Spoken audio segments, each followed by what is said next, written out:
வணக்கம். இந்த பதில் நம்ம பார்க்குறது சர்க்கரை நோய் உங்களுக்கு இருக்கு. நீங்கள் ஆரோக்கியமாக கவனிச்சுக்கிட்டு இருந்தீங்கன்னா நல்லபடியாக பராமரிக்கிறதுக்கு ஒரு எளிய பராமரிப்பு உறுதிமொழிகள் இதை நீங்கள் ஞாபகம் வச்சு கடைபிடிச்சிங்கனாவே உங்களுக்கு சர்க்கரை நோய் நல்ல கட்டுப்பாட்டில் இருக்கும். பாதிப்புகள் இருந்து தள்ளி போடலாம், இல்லை விடுபடலாம். இதில் மிக மிக முக்கியமே ஆரோக்கியமான உடற்பயிற்சி.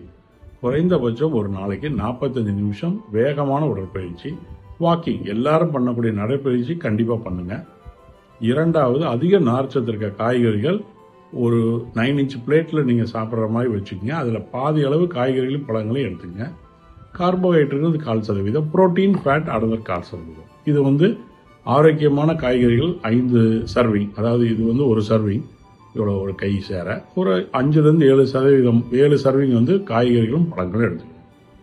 மூன்றாவது, இனிப்பு பானங்கள் அதிகம் எடுக்காமல் வெளியே போகிறப்போ ட்ராவல் அப்போ நல்ல சுத்தமான தண்ணீர் நிறையா எடுத்துக்கங்க. இல்லை மோர், வெள்ளரிக்காய் இந்த மாதிரி எடுத்துக்கலாம். ஸோ திரவத்துக்கு நிறையா ஃப்ளூயிட்ஸ் எடுத்துக்கலாம். கலோரியும் அதிக அளவு சேராது. நீங்கள் இந்த மாதிரி பானங்கள் இல்லாட்டினா லைம் ஜூஸ் எடுத்துக்கலாம். நாலாவது, ரெகுலராக நீங்கள் வெளியே போகிறப்போ ஆரோக்கியமான உணவுகளாக தேர்ந்தெடுங்க. அதில் பேக்கெட்டில் இருக்கிறது, ப்ராசஸ்டு ஃபுட்டு, இந்த மாதிரி ஹீட் பண்ணி மறுபடியும் சாப்பிட்ற பேக்கேஜ் ஃபுட்டு எடுக்காமல் நல்லா அதிக நார்ச்சத்துள்ள ஃபைபர் ஃபுட்டை தேர்ந்தெடுத்து உணவு உட்கொள்ளுங்க. இது எல்லாத்தோட மிக முக்கியமானது, தொடர்ந்து உங்களுக்கு சர்க்கரை நோய் இருக்குது.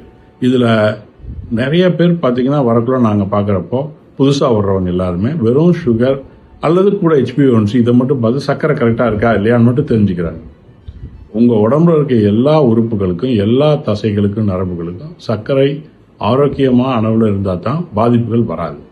ஸோ நீங்கள் வருடம் ஒரு முறை முழு உடற்பயிற்சி சர்க்கரை நோய்க்காக பண்ணுறது மிக மிக அவசியம். இதை கரெக்டாக கடைப்பிடிச்சிங்கனாவே நீங்கள் ஆரோக்கியமாக சர்க்கரை நோயோட பெரிய பாதிப்பு இல்லாமல் ஆரோக்கியமாக வாழலாம்.